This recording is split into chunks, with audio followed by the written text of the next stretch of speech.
Et maintenant qu'on a ça, donc on va s'occuper donc des roulettes pour les replacer correctement, hein. Donc slash, donc là je réaffiche donc toute ma scène, hop, de chaise, voilà. Et donc là, on va créer donc une carte UV globale, d'accord? Donc pour tout un mesh, comme ça, on aura donc le tabouret et le fauteuil ensemble, et du coup, vous allez pouvoir voir comment faire ça, en fait, d'accord? Comment dupliquer ça. Donc là, pour la roulette, on va pas créer donc une roulette en duplication, d'accord? Parce que ça me duplique mon objet, mais on va créer une instance liée. Donc une instance liée, c'est quoi? C'est en fait une instance qui aura donc les mêmes propriétés, donc la même carte UV, la même densité, le même matériel, et qui sera liée à cette instance principale. Pourquoi faire ça? Pour économiser des ressources et pour éviter de faire des répétitions d'actions. Parce que si je déplie les UV pour celle-ci, d'accord, d'abord, il faut après que je les duplique, et ensuite j'aurai une entité par roulette. Alors que là, non, j'ai une entité globale qui va se répercuter sur d'autres entités. Ok, du coup, on va dans Objet, et vous voyez, on a ici donc copier, lier, d'accord? Donc Alt-D, donc Alt-D, ce qui me permet donc de créer une autre instance de ma roulette. Ok, donc je la laisse en place, pas de souci. Et là, on va la décaler. Hop, je vais passer en fil de fer, voilà. On va la décaler sur la structure, donc GX.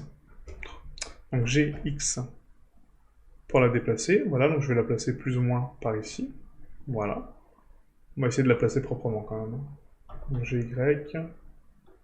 Voilà. Maintenant je prends donc les deux qui sont là. On va faire encore une fois donc un Alt-D. Alt-D. GZ. GY, pardon. Hop, voilà. Maintenant, on prend donc une roulette au hasard, donc Alt-D, G, Y, voilà. GX, GY, GX, voilà, Alt-D, GX. On sélectionne les deux, Alt-D, GY.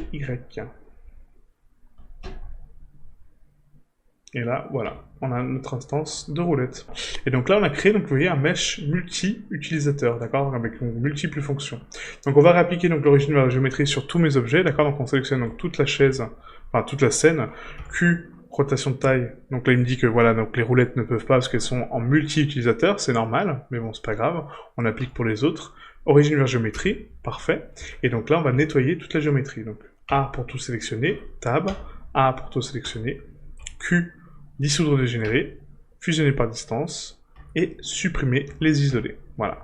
Et notre chaise de bureau est parfaitement propre. On va la sélectionner Shift-C pour recentrer le curseur, GX, je décale ma chaise de bureau, hop, et là, c'est parfait. Donc maintenant, on va passer donc au dépliage UV, d'accord? Donc le dépliage UV donc, de chacune des entités. Une fois qu'on a fait le dépliage UV, on va faire la jonction du mesh, le dépliage global et le texturing global, d'accord? Donc là, c'est vraiment une texture qu'on va faire donc, pour le tout, mais avant, on va texturer chacun des éléments indépendamment pour ensuite le convertir dans une seule carte UV pour le précalcul final, d'accord? Donc très important, ça va être donc un seul objet sur une seule carte UV, et ça, c'est vraiment optimisé. Et je vais également vous introduire donc une nouvelle notion qui est donc la texture de SRDAO. D'accord, donc SRDAO c'est quoi?